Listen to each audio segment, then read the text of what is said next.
Por eso, apúntense, escriban en el chat su nombre y pongan sinusitis odontógena para irlos considerando dentro de la relación de personas que van a asistir a ese curso online gratuito el día 21 de marzo, ¿no? No se olviden, el teléfono de contacto es este de aquí. No vayan a caer en una equivocación, un enredo, aparece un número diferente, ¿no? Usualmente yo no uso mi celular personal, mi teléfono personal para el dictado de cursos, por si acaso, ¿no? Mi teléfono personal siempre está abierto para todos ustedes en cualquier momento, para cualquier consulta sobre pacientes, pero el tema de los cursos lo hacemos directamente a través de este teléfono y quien las atiende gentilmente es la señorita Eliana Ramírez, que es la responsable encargada, coordinadora general de todos los cursos de ONS, Odontología, Negocios y Salud. Y tanto para los jóvenes, los bachilleres y estudiantes que son los anfitriones el día de hoy, ¿no? O invitados especiales, ¿no? Así como también a los doctores con aire juvenil que están inscritos participando en este curso el día de hoy. Vamos a hablar un poco ahora de técnicas anestésicas complejas, ¿no? Aquellas que no son de todos los días, pero también son importantes, ¿no? Aquella técnica que no me sirve todos los días, pero que ese día en particular me sirve, ¿no? He tenido oportunidad de tener, pues, perdón, colegas, que me han traído pacientes que después de una hora, 2 horas, el otro día vino un paciente que se complicó y después de 4 horas de estar manipulando la pieza dentaria, bueno, tuvieron ¿cómo se dice?, la prudencia de suspender el procedimiento y ya me trajeron al paciente y después de una semana y media, casi dos, procedimos el tratamiento sin ningún problema, porque cuando el tiempo quirúrgico se prolonga, ya el efecto anestésico no es el mismo, ¿no? Cuando uno, por ejemplo, realiza un procedimiento quirúrgico, ¿no? Y le aplica el famoso refuerzo, dice, pásame una anestesia, vamos a reforzar. El efecto ya no es el mismo porque el pH del medio ha cambiado. Por tanto, esa anestesia es rápida, es fugaz, ¿no? Y no nos permite, y no nos permite este, seguir trabajando con éxito. Igual sucede cuando hacemos endodoncia, o cuando hacen endodoncia, pero yo no hago endodoncia, ¿no? Yo solamente cirugía y coloco implantes. Pero quienes hacen tratamiento de endodoncia y existe una pulpitis irreversible, a veces la anestesia no es suficiente, ¿no? Entonces tenemos que tener en cuenta esas consideraciones cuando hagamos algún tipo de procedimiento. Igual un operatorio dental, cuando hay una pulpitis, pónganle la anestesia que le pongan, el dolor va a continuar, ¿no? Entonces vamos a tener que recurrir a una anestesia más alta o más cercana al tronco principal, ese es el objetivo, porque si coloco anestesia cercano al sitio, una infiltrativa tradicional, de pronto el efecto no va a ser el mismo.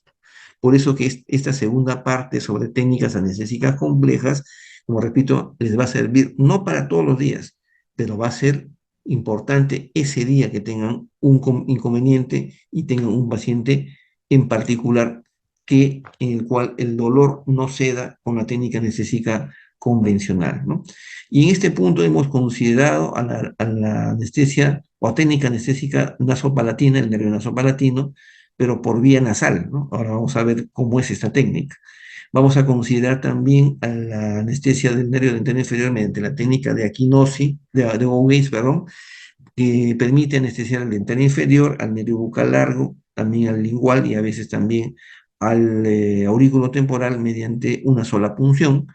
La técnica de Aquinosi, ¿no?, que sirve básicamente para aquellos pacientes que no pueden abrir la boca. La técnica de Aquinosi es la anestesia del dentario inferior con el paciente en oclusión, ¿no? Ahora, a nadie se le ocurre, pues, poner una anestesia con el paciente con la boca cerrada, porque esta técnica de Aquinosi presenta el mayor margen de error, ¿no? Hasta un 20% de fracasos. Pero hay pacientes que no pueden abrir la boca y tenemos que anestesiarlo en ese momento. Para eso sirve esta técnica de Aquinosi, ¿no? La anestesia del nervio suborbitario nos va a servir de refresco para algunos y va a servir mucho para aquellos doctores que hacen armonización orofacial, porque la anestesia del nervio suborbitario es fundamental en esos casos. Y finalmente vamos a hablar de la técnica troncular, esta es la verdadera troncular, del quinto dos, o sea, la anestesia del nervio del quinto dos, es del nervio maxilar, ¿no? Y se realiza mediante dos vías, una es la vía retromolar, que es un poco complicada y muy riesgosa, y otra es la técnica a través del nervio, perdón, del conducto palatino posterior, ¿no? Que es la que me gusta más y es la más utilizada, ¿no? Que permite llegar a la fosa maxilar con nuestra aguja y con medio cartucho de anestesia podemos anestesiar toda la mitad del maxilar superior, ¿no? Por eso digo, esta es la verdadera técnica troncular. Hablemos primero de la anestesia del nervio nasopalatino por vía nasal. Acá comienza la carnecita para algunos autores, ¿no? El nervio nasopalatino, nosotros entendemos que se encuentra o que sale, en todo caso emerge, por el agujero nasopalatino, del mismo nombre, o el agujero palatino anterior, si quieren llamarlo así. Es decir, el que se encuentra a 1 centímetro por detrás de la línea media, ¿no? En un punto equidistante más o menos entre ambos incisivos laterales, entre el canino y lateral, ¿no? Que es el límite de la premaxila. Pero en realidad el nervio nasopalatino, que es una rama del quinto dos, es un conjunto, es un par de nervios, uno derecho y uno izquierdo, que como está pintado aquí en azul, discurren por el piso de la nariz. Ojo, viene por el piso de la nariz, en ambos lados del tabique nasal, es decir, está próximo a la línea media, cerca al tabique nasal, uno por la fosa nasal derecha, otro por la fosa nasal izquierda. Y cuando llega a la zona donde era el límite de la premaxila, desciende en ángulo de 45 grados el derecho y el izquierdo y se unen en un solo conducto que termina finalmente en el paladar. Entonces, cuando nosotros anestesiamos al nervio nasopalatino en el paladar, solo estamos anestesiando la parte terminal, la porción terminal del nervio nasopalatino. Pero ¿qué ocurre? Cuando hacemos una pisectomía o hacemos una cirugía muy alta, muy cerca al ápice, cuando extraemos un nervio, un diente retenido muy alto, cuando extirpamos un mesiodens que está muy alto, generalmente en la parte más alta del paladar, cuando colocamos un implante que está muy cerca a la nariz, al piso de la nariz, ahí el paciente manifiesta dolor. Estamos de lo más lindo en la cirugía y de pronto el paciente dice, doctor, me duele. Le ponemos más anestesia infiltrativa vestibular, doctor, me sigue doliendo. Le ponemos más anestesia, en este caso ya por el lado palatino, en la parte terminal del conducto, es decir, en el agujero nasopalatino, y le sigue doliendo. Lo que le duele a este paciente, doctores, es el nervio nasopalatino, el mismo nervio, pero que todavía se encuentra en su trayecto nasal. ¿Y qué tenemos que hacer? Si ya empezó la cirugía, si ya estamos en medio del asunto y le ponemos anestesia, así sea intraósea, el dolor no le va a calmar al paciente. Hemos debido anestesiar este nervio antes de empezar la cirugía. Entonces vemos aquí en el lado palatino, ¿no? El lado palatino, la zona blanca, es la zona que sirve, en la cual da sensibilidad el nervio nasopalatino. Acá vemos, este es un cráneo en el cual hemos colocado dos alambres para identificar el conducto nasopalatino derecho e izquierdo que vienen de la nariz y que luego se juntan en la parte anterior, ¿no? ¿Se acuerdan ustedes en la universidad, los más muchachones, ¿no? Los de 50 para arriba que están presentes, que en el curso de radiología, el profesor nos hablaba de la I de Ennis, Y, ¿no? Es una Y, la I de Ennis. Ennis se escribe E-N-N-I-S. Bueno, la I de Ennis es la Y formada por el conducto nasopalatino derecho, nasopalatino izquierdo, y la confluencia de los dos, el nervio nasopalatino final, el conducto nasopalatino final, y que toman el aspecto de una Y, y que se ve en la radiografía periapical y se veía más en la radiografía oclusal, cuando existía la radiografía oclusal, ¿no? Entonces, la I de Ennis no es otra cosa que el trayecto del nervio nasopalatino derecho-izquierdo y la unión de estos que emerge por el lado palatino. A veces hay conductos palatinos únicos, anchos, también hay una variedad de variaciones. Esta tomografía me encanta. Aquí vemos el conducto nasopalatino. ¿Y de dónde viene el nasopalatino? De la nariz. En este caso, si es la pieza 1-1, es el conducto, es el nervio nasopalatino derecho, que ya se juntó en la parte media donde dice 3.9, a esa altura es uno solo, ¿no? Entonces tenemos un conducto que viene desde la nariz. Y si hacemos una cirugía muy alta, le va a doler. ¿Qué tenemos que hacer? Anestesiar al nasopalatino, pero en su trayecto nasal. Ya o algunos se están preocupando porque eso duele bastante. Algunas indicaciones, algunas cirugías, ¿no? Vuelvo a repetir, no podemos anestesiar al nasopalatino por vía nasal cuando ya estamos en la cirugía. Lo tenemos que hacer antes de empezar. Entonces, cuando hagamos un procedimiento quirúrgico o algún tipo de tratamiento muy cercano a la nariz, va a ser recomendable, es necesario utilizar esta anestesia. Y aquí en la parte baja de la nariz vemos el inicio del conducto nasopalatino. En este caso, no sé si será derecho y será izquierdo, ¿no? Porque acá están los cornetes de la fosa nasal. Y aquí vemos in vivo, ¿no? Que es otra cosa, la fosa nasal, y en la parte anterior de la fosa nasal, pilosidades, pelos, ¿no? Los hombres tenemos más pilosidades que las mujeres, pero todos tenemos pilosidades. Las pilosidades cumplen la función de ser un obstáculo, ¿no? Un impedimento, un filtro, para que nosotros durante cada aspiración, cada inhalación, aspiremos hongos, aspiremos ácaros, aspiremos partículas de polvo, bacterias, es un filtro, esa es la función de las pilosidades. Y las pilosidades, como sabemos, se encuentran en un lugar donde hay piel. Quiere decir que esta zona donde hay pelos se llama vestíbulo, es el vestíbulo nasal. Y el vestíbulo nasal se caracteriza porque tiene pilosidades, hay folículos pilosos. No existen folículos pilosos en la mucosa, solo existe folículo piloso en la piel. Entonces, esta zona está tapizada por piel. Si compran o si logran obtener, les di el tip temprano, la anestesia tópica al 30%, al 50% van a poder anestesiar tópicamente antes de pinchar. Si tienen anestesia tópica tradicional, esa que tiene saborcito, que tiene frambuesa, qué sé yo, pero que es al 5% o al 10%, le va a hacer cosquillas, porque esa es anestesia para la mucosa nasal, no es anestesia para la piel. Entonces, al paciente le va a doler horrores cuando pinchen la nariz, ¿no? Porque tenemos que pinchar en el vestíbulo para que la anestesia vaya discurriendo hacia el piso de la nariz, hacia la mucosa, donde se encuentra el nasopalatino. Porque esto que se ve, el sitio donde están insertadas las pilosidades, por debajo de esas pilosidades, por debajo de la piel, hay cartílago, es uno de los cartílagos de la nariz. Pero tenemos que nosotros poner la anestesia en la mucosa, que está más atrás. Como no podemos, porque hay un impedimento anatómico, porque hay un salto al vacío de más o menos de casi, casi 90 grados, tenemos que hacer lo siguiente. ¿Ven? Lo rojo acá, la parte del fondo es una mucosa nasal inflamada, obviamente es una rinitis alérgica, y la zona del vestíbulo nasal es donde están las pilosidades. ¿Dónde ponemos la aguja? Acá. Ya a muchos se le erizó el cabello, ¿no? ¿Por qué? Porque esta es una zona muy dolorosa, ¿no? Cuando no colocamos anestesia tópica de la piel, ojo, anestesia tópica de la piel.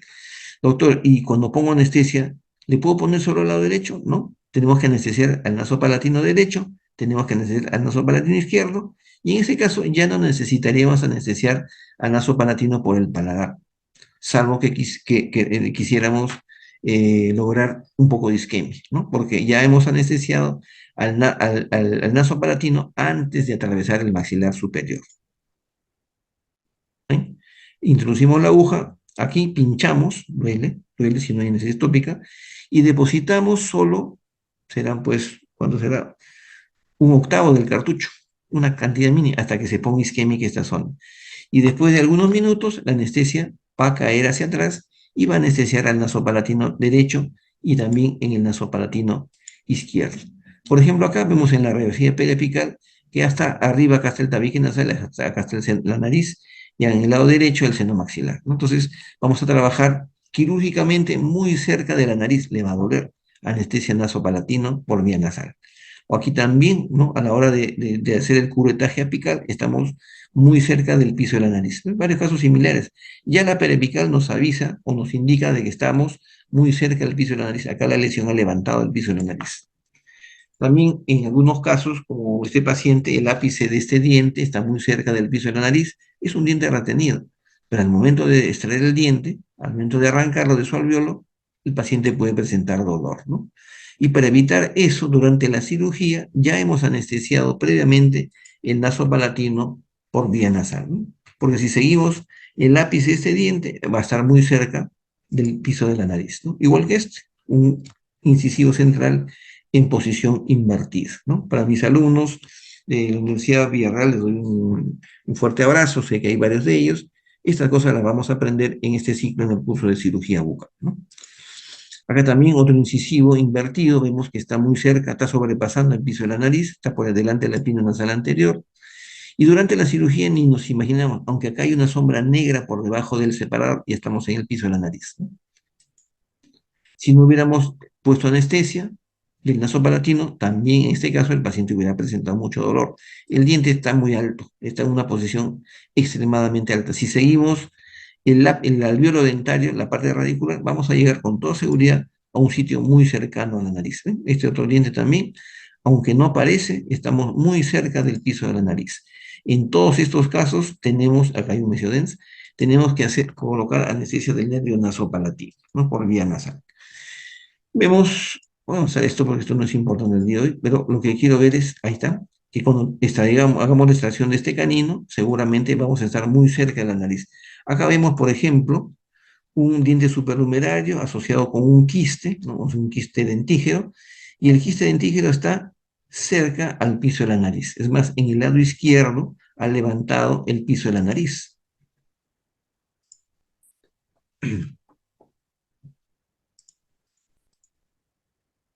De tal manera, ¿ven? Qué bonito corte, un corte coronal, donde se ve que si cureteamos, hacemos el curetaje de esta lesión, vamos a estar muy cerca del piso de la nariz. Todo procedimiento cerca de la nariz es el momento que se hace la extracción del quiste. Todo procedimiento cerca de la nariz requiere de anestesia del nasopalatino. Este es otro paciente con un quiste radicular. Miren, ha levantado el piso de la nariz. ¿Cómo no vamos a tener que colocar la anestesia del nasopalatino? Tenemos que hacerlo sí o sí. ¿Ven? Por eso que se ha colocado anestesia del nasopalatino derecho y del lado izquierdo para poder trabajar sin contratiempos y hacer un curetaje adecuado de esta lesión. También pacientes, seguramente los que colocan implantes, ¿no? He visto por ahí el doctor David Bendezú. Buenas noches, David, ¿cómo estás? Ponemos un implante o hacemos algún procedimiento Doctor implantológico. Tetano, buenas noches, ¿Cómo disculpe, está, Davidito? escuchando Un acá gusto atento. escucharte como siempre. Sí, sí, siempre, siempre atento. Siempre aprendiendo como siempre, como buen Boy Scout, siempre Claro, listos. así es, Doc. Que Un tenga abrazo bonita gigante. noche. Sí, sí, un gusto, un gusto. No lo Miren, interrumpo más, siga. no, no, no, los amigos nunca interrumpen. Entonces vemos aquí el momento en que se está levantando el colgajo para colocarle un injerto de paciente y estamos prácticamente conversando con el piso de la nariz. Hemos tenido que colocar anestesia del nervio nasopalatino. El procedimiento quirúrgico acá no interesa. El hecho es que el tratamiento ha sido realizado muy cerca del piso de la nariz. Igual, acá estirpamos esta hiperplasia fibrosa, pero acá vamos a palpar la espina nasal anterior. Y también los que colocan implantes, ¿no? Podemos colocar un implante y estamos con el ápice del implante muy cerca al piso de la nariz, o en este caso se ha hecho un injerto de mentón. Hemos tenido que trabajar muy cerca del piso de la nariz, se ha tenido que colocar previamente anestesia del nervio nasopalatino por vía nasal. En este caso, ¿no? Extracción seriada, curetaje y después colocación de un implante muy delgado aquí, pero estamos muy cerca del nasopalatino. Aquí también un paciente con una atrofia severa de la maxila. Y al momento de colocar los implantes, miren, están cerca están anclados prácticamente en el piso del seno maxilar y dos de ellos están anclados cerca o muy cerca del piso de la nariz. Se ha tenido que colocar la anestesia del nasopalatino por vía nasal. Entonces, en resumen, la anestesia del nasopalatino por vía nasal es un procedimiento que tenemos que hacer, una técnica que debemos de utilizar siempre que hagamos cualquier tipo de tratamiento muy cerca al piso de la nariz. Se entiende un tratamiento quirúrgico, por supuesto, ¿no?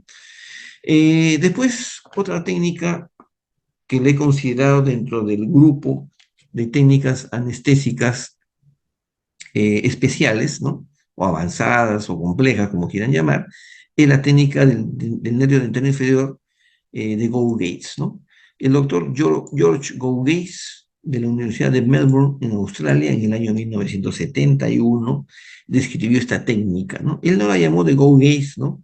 Fueron sus alumnos quienes le dieron el nombre de Go Gates en reconocimiento a su profesor, ¿no? Por haber inventado esta técnica, porque él la inventó. Esta técnica anestésica sí utiliza una aguja dental larga, ¿no? Aquí el propósito de la anestesia, del procedimiento anestésico es que la punta de la aguja quede en la base del cuello del cóndilo y para ello se requiere de una aguja dental larga. Como la aguja se coloca alta, es posible, el objetivo, la intención es anestesiar al nervio dental inferior, el que está al medio, el que está abajo es el nervio lingual y también al nervio bucal, que la mayoría de casos emerge más abajo, ¿no? La técnica es similar a la técnica troncular directa, buscamos la parte más alta de la línea pterigomandibular, pero hay dos diferencias. Primero, que en la técnica convencional, tanto directa como indirecta, la aguja dental va paralela al piso, perdón, paralela al plano cruzal, ¿no? Una más arriba, otra más abajo, pero son paralelas al piso, al plano cruzal. En cambio, la técnica de Go-Gaze, no, la aguja va en diagonal, desde el canino en diagonal a la parte más alta. Y la segunda diferencia es que se utiliza una aguja dental más larga, ¿no? Por eso es que la aguja tiene que ser un trayecto mucho mayor, ¿no? Solo para recordar, en todas las técnicas del nervio dentario inferior, la aguja ingresa al interior de un espacio anatómico llamado el espacio pterigomandibular, ¿no? El espacio pterigomandibular, como su nombre lo indica, está formado por la cara interna de la rama ascendente y el nervio pterigoideo interno, ¿no? Pues se llama pterigomandibular. Y ese pterigoideo interno no es igual, pero se cumple la misma función del músculo massetero, pero por la parte lingual, ¿no? ¿Cuál es la idea de depositar la anestesia en ese espacio? Al estar en un espacio virtual, colocamos la anestesia, depositamos la anestesia y comienza a discurrir por ese espacio. Y finalmente desciende hasta alcanzar alguno de los nervios, ¿no? Ese es el objetivo. Entonces, siempre la finalidad de colocar la anestesia en el espacio pterigomandibular es porque queremos anestesiar al dental inferior y a todos los ramos que se encuentren próximos. Cuanto más arriba coloquemos la anestesia, más ramos nerviosos vamos a colocar, ¿no?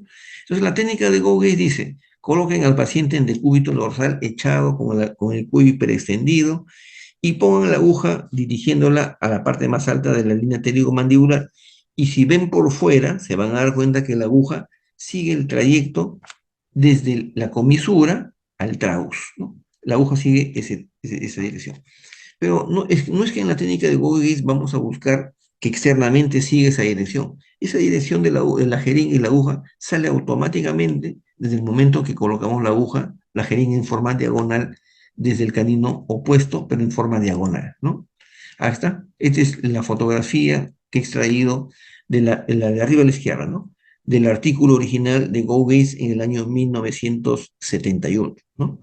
En la foto de la derecha, una colaboradora, cuando yo trabajaba en el hospital de policía, ¿no? En la cual estoy aplicando la técnica Gouges, y se está mostrando pues que la jeringa y la aguja siguen el trayecto de la comisura al tragus, ¿no? La foto de abajo más bien es de un trabajo de investigación que hicimos con un grupo de alumnos de aquel entonces, en el año 1997, ¿no? Un buen grupo de estudiantes, ahora colegas, entre ellos estaba la doctora Paola Alvarado, el doctor Daniel Zavala, ¿no? Y un grupo de colegas más, ¿no? De ese grupo, ¿no? Los nombres no se me vienen a la mente, eh, con ellos fuimos al hospital, ¿no? Se aplicó anestesia a los pacientes y se les tomó una radiografía lateral de cráneo en ese momento. Es para ver que la aguja, finalmente la punta de la aguja está en la base del cuello del cóndilo, ¿no?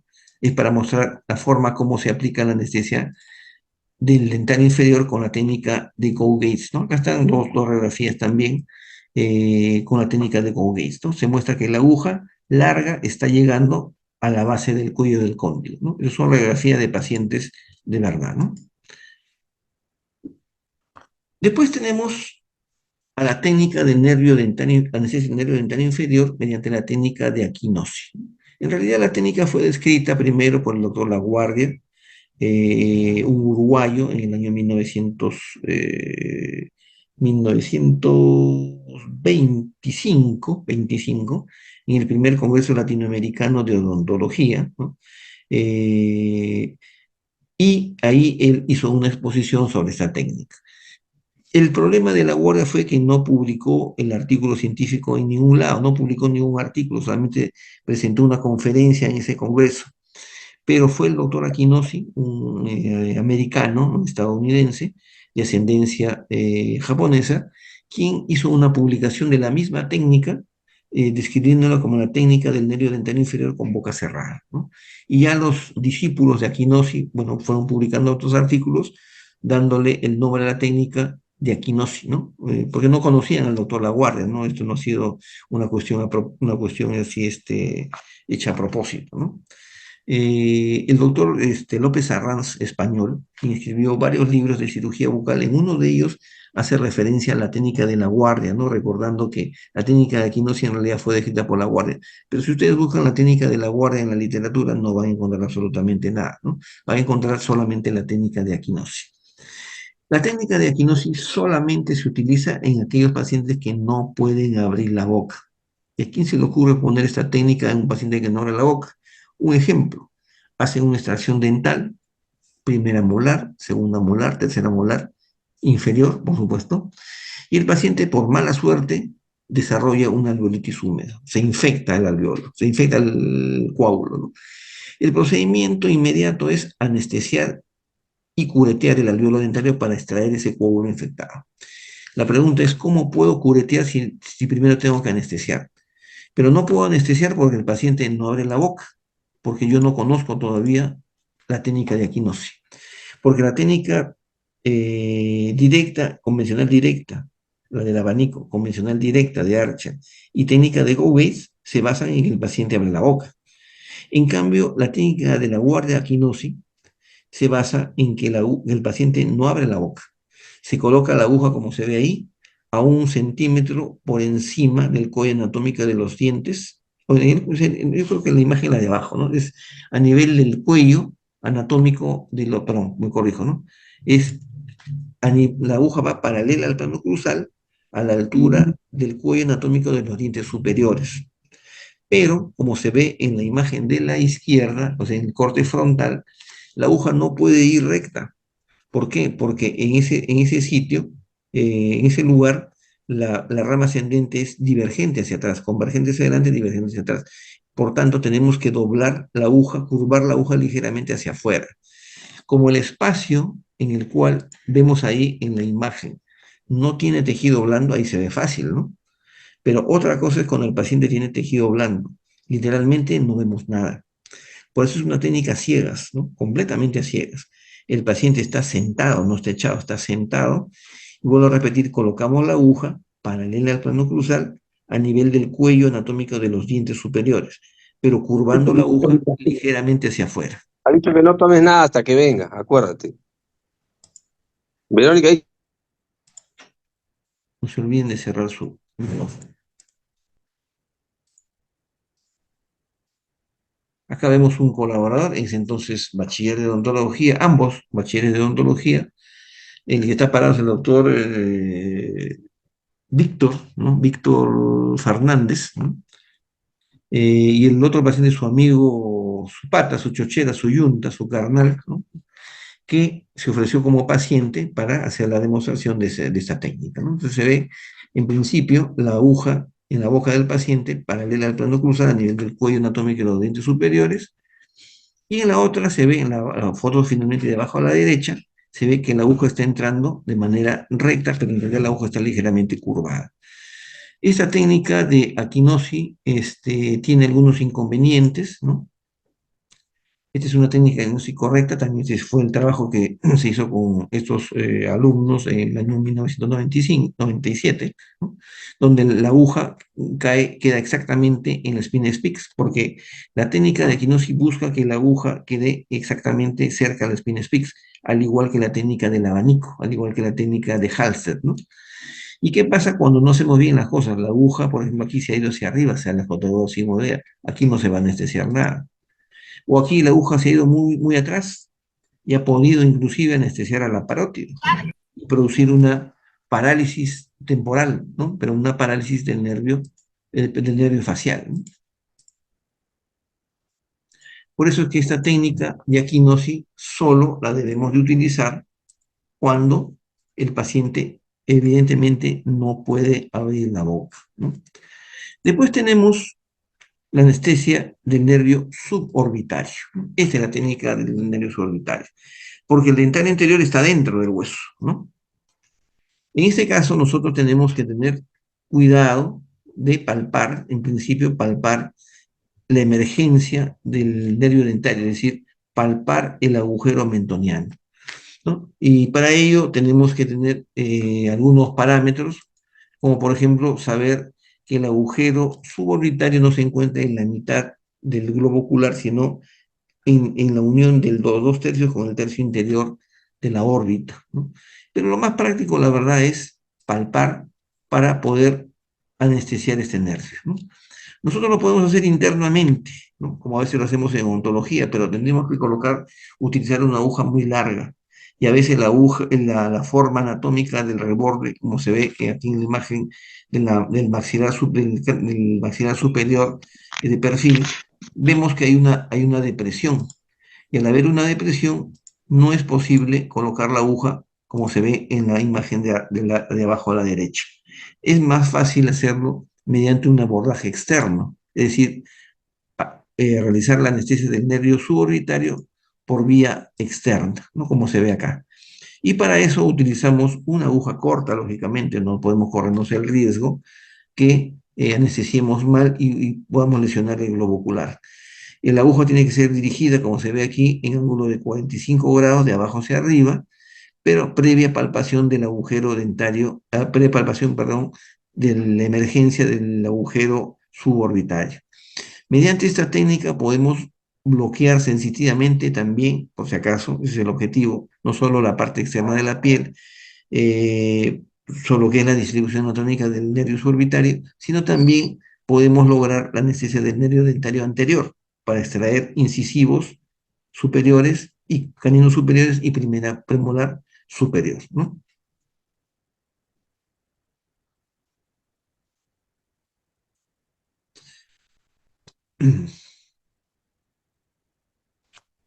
Finalmente me olvidé cambiar el título acá. Vamos a ver la anestesia troncular, la última técnica, la anestesia troncular del nervio quinto 2. Esta sí es una verdadera troncular, ¿no? El nervio dentario, el quinto 2, ¿no? Se origina en la fosa pterigo-maxilar, ¿no? Y luego da diferentes ramos, uno es el nasopalatino, otro es el nervio vagal posterior, ¿no? Pero el tronco en sí se encuentra ubicado en la fosa pterigo-maxilar. ¿Y cómo podemos llegar a la fosa pterigo-maxilar, ¿no? Para llegar a la fosa pterigo-maxilar lo podemos hacer a través a través de la parte posterior de la tuberosidad, lo cual es un poco complicado, ¿no? Lo hacemos a ciegas. La aguja se puede ir hacia la piel o la aguja se puede ir a la fosa cigomática. Y la otra forma es hacerlo a través del agujero palatino posterior, es decir, introducir la aguja por el agujero palatino posterior con la aguja corta, ¿no? La de 20 milímetros, 21 milímetros de largo, totalmente hasta que desaparezca y de esa manera con un cuarto de cartucho podemos anestesiar toda la maxila derecha, maxila superior derecha. Vamos a ver, esta es la anestesia del dentario posterior, esto no es troncular.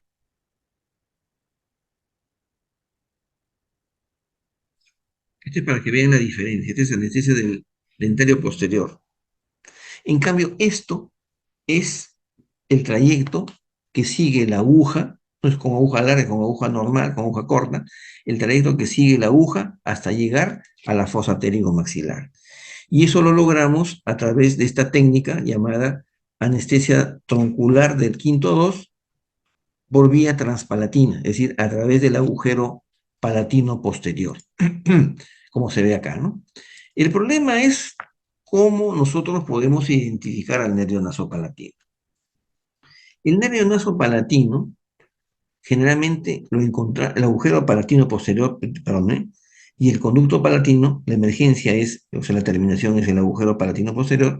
El agujero palatino posterior se encuentra generalmente entre el primer y segundo molar superior. A veces dice que está por distal del segundo molar. Bien, por ahí lo encontramos en el lado palatino. Aproximadamente 1 centímetro, ojo, aproximadamente 1 centímetro del cuello anatómico del último molar, ¿no? Esa es la referencia anatómica. Pero no hay una exactitud, no hay una certeza, perdón, de que siempre esté ahí, ¿no? Vamos a ver un video, ahora sí, un video, en el cual vamos a ver la anestesia del quinto 2, lo voy a repetir 2 veces, lo he pasado 2 veces, la anestesia del quinto 2, anestesia estromucular del quinto 2, mediante la vía transpalatina. Ahí está. Desapareció la aguja, ¿ven? Hemos encontrado el agujero palatino posterior. Vamos a repetir el video para que lo vean.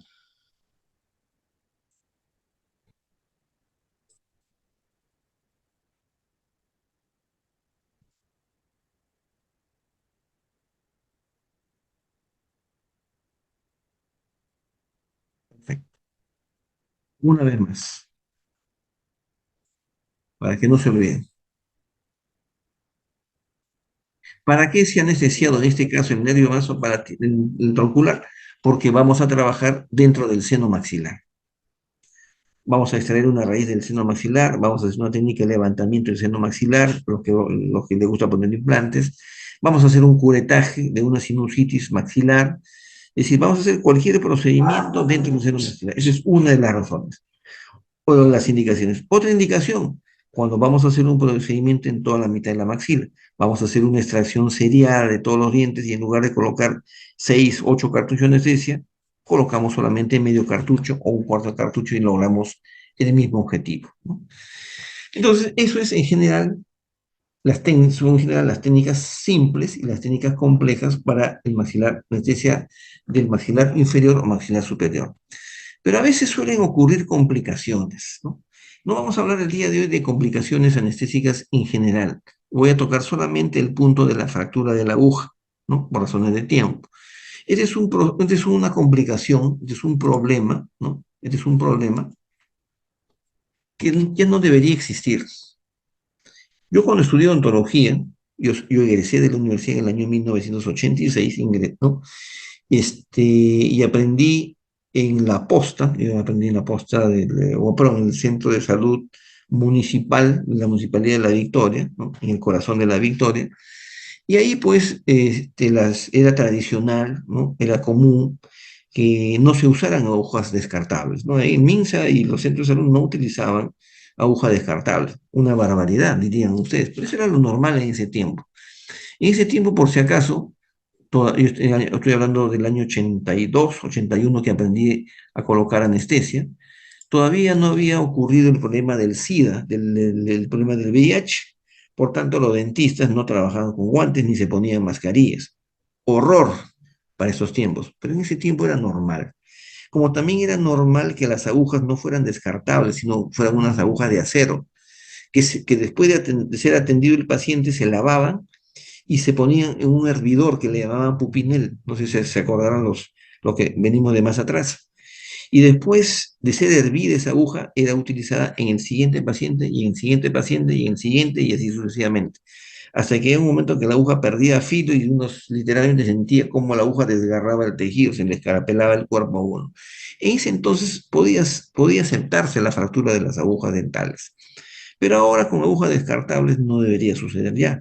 Sin embargo, sigue siendo un problema, ¿no? Y sigue siendo un problema sobre todo en la anestesia del dental inferior, porque el colega utiliza y reutiliza muchas veces la aguja en el mismo paciente. Pincha acá, pincha allá, pincha más allá, ¿no? A veces ha ocurrido que han doblado la aguja para hacer un lavado de conducto, estaban haciendo una endodoncia, y luego después enderezan la aguja y la usan para poner anestesia del nervio dental inferior y es la última vez que ven la aguja dental porque se rompe dentro del tejido. Eso es lo que sucede y eso ocurre simplemente por ahorrarse una aguja dental que, bueno, costaba 50 céntimos, ahora cuesta un sol, ¿no?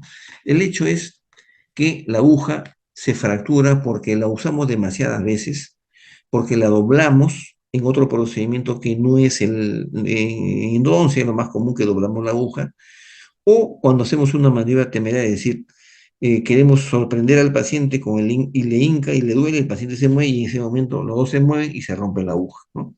El tercero es más difícil que se produzca cuando la aguja es nueva, ¿no? Pero puede ocurrir. Nosotros debemos de utilizar solo las agujas cortas, las de 21 milímetros. Las otras tenemos que desecharlas, ¿no? A menos que coloquemos anestesia o gaze, ¿no? Es la única indicación, ¿no? O usemos agujas más cortas en el caso de las agujas pediátricas, ¿no? Pero en los adultos utilizamos generalmente esa aguja y es necesaria. Acá están las agujas dobladas. ¿Por qué hemos doblado la aguja? Porque la hemos usado de repente para hacer un lavado de conducto en un paciente con una pulpitis irreversible. No vamos a usar la misma aguja para ponerla en el escenario dental inferior. Pero sucede, doctores, sucede, la verdad que sucede, ¿no? Como es el caso, ¿no?, de este paciente, ¿no?, que fue atendido a las 11:30 de la noche, estaban atendiendo desde las 9 de la noche, ¿no? Paciente que vivía en Huaraz, y una pareja de colegas recientemente, no tenían ni 2 semanas de colegiado, ¿no? Hicieron varios tratamientos de ontológicos de este paciente. Uno de ellos fue una endodoncia en otro cuadrante, en otro lado de la boca.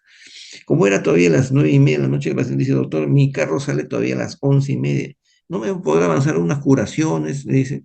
Bueno, ya, pues le dice, te ponemos, siéntate. Y lo que hizo el coleguita fue enderezar la aguja que había utilizado para hacer la endodoncia, la enderezó y le puso anestesia triangular, anestesia dental inferior. Y como se ve acá, fue la última vez que vio la aguja porque se le rompió. En su desesperación, como él no tenía práctica, porque tenía práctica técnica, práctica y experiencia para extraer agujas, se le ocurrió intentar sacar la aguja y lo único que consiguió fue meterla más, ¿no? Entonces, eso ocurre porque usamos las agujas de manera inadecuada, ¿no? Ese es otro caso, ¿no? Un colega le hace una operatoria dental a otro colega, pero usa la aguja más de una vez, dos, tres veces, y en una de esas sintió algo, plop, ¿no? Y el colega que lo atendió le dijo: no pasa nada, tranquilo, no ha pasado nada, tranquilo, ¿no? El doctor que fue paciente siguió sintiendo molestias y un poco de dolor cuando palpaba ese sitio después de algunos días. Entonces se tomó una radiografía panorámica y vemos en la panorámica claramente la aguja que está rota. Lo único que hice fue hacerle un colgajo vestibular y ahí nomás encontré la aguja. Hay que hacerlo con práctica y con técnica, ¿no? Pero el hecho es que la aguja se rompió porque había sido usada varias veces en el mismo paciente.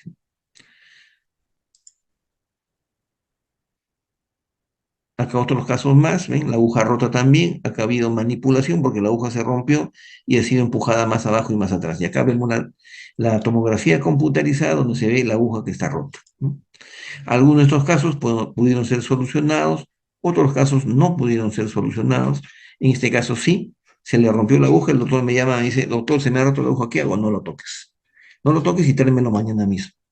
Lo trajo al día siguiente y la aguja se rompió, estaba en el mismo sitio, con una incisión vertical larga, en forma perpendicular, se encontró la aguja y es la fotografía que vemos aquí a la derecha, la aguja entera se había roto, ¿no? Entonces hubo imprudencia al momento de usar la aguja, pero hubo mucha prudencia cuando ésta se rompió, ¿no? Entonces, si se me rompe la aguja y no tengo experiencia, mejor llamo a quien sepa solucionar el problema porque podemos complicar más el caso, ¿no? ¿No? Como en estos dos pacientes, miren, ¿no? La aguja se va hacia sitios donde inclusive no se puede retirar, a veces no se puede retirar la aguja.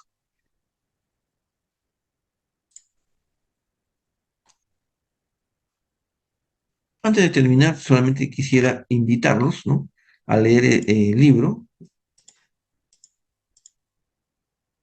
Acá está. El libro sobre el diagnóstico clínico de las enfermedades, donde existen muchas de estas complicaciones y donde vamos a poder aprender mucho también sobre el tratamiento odontológico, ¿no? El teléfono de contacto siempre es el 951-779-866, ¿no? También hacerles nuevamente una invitación a todos ustedes para el día 21 de marzo, donde va a haber una masterclass sobre micosis bucal, ¿no? Y los temas que se van a tratar son síndrome de Sjögren, serostomía, diagnóstico y tratamiento de la micosis bucal, así como las complicaciones tardías de la mucosis bucal, que es un factor condicionante para el cáncer oral en algunos casos, ¿no? Pero en general, los invito a participar en esta actividad y también los que deseen participar desde ya para ir conformando los grupos de clase, pueden ir inscribiendo su nombre en el chat, ¿no? Por si acaso el grupo de WhatsApp de esta conferencia va a seguir manteniéndose hasta el final, durante mucho tiempo, durante muchos años. Para los doctores que coloquen implantes y aquellos que no coloquen implantes también, ¿no? Porque ahora en estos tiempos ya la impresión no es solamente analógica, no solamente física, sea con la cubeta individual, sea con la copa de Ripoll, con la silicona de adición, sino que existen existe otra manera más actualizada, más moderna, más precisa, que es la técnica de impresión digital con el famoso escáner intraoral. Entonces los invitamos a participar. Este curso sí es un curso pagado, ¿no? Porque no podemos hacer una actividad virtual, esto es presencial, ¿no? Básicamente presencial. Es básicamente para los doctores que quieren ingresar a lo que es el flujo digital, ¿no? El flujo digital es un procedimiento totalmente digitalizado en el cual desde la impresión hasta la entrega, hasta la impresión, desde la impresión de la boca hasta la impresión de la corona, es mediante un proceso completamente digital, ¿no? Tanto en odontología general, o sea, en rehabilitación oral, como también en implantología, que es mi tema, ¿no? Entonces, en general, para tener éxito tenemos que tener en cuenta la técnica, hoy hemos hablado de la técnica, y también la solución anestésica, que nos sirve el tema de hoy, ¿no? Y para tener éxito tenemos nosotros que conocer al detalle estos procedimientos. Eh, no sé si hay alguna pregunta de parte de ustedes. Uf, inmensa la participación. Muy agradecidos en general por la participación de todos ustedes, ¿no?